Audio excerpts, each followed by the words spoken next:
Tahap kedua kali ini kita akan menutup lubang-lubang bekas paku. Alat yang dibutuhkan adalah, pertama wood filler atau dempul sebagai bahan utama penutup kayu berlubang. Alat kedua adalah KP dari plastik untuk meratakan dan merapikan wood filler.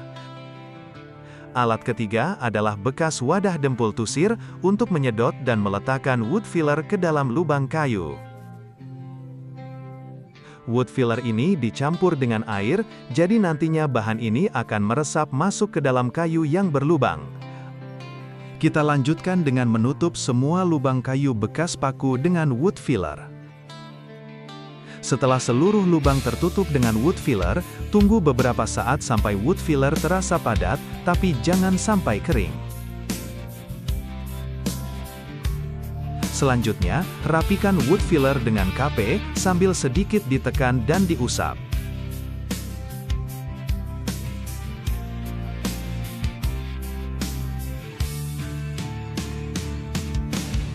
Setelah mengering, biasanya beberapa hasil dempulan belum memenuhi lubang atau retak.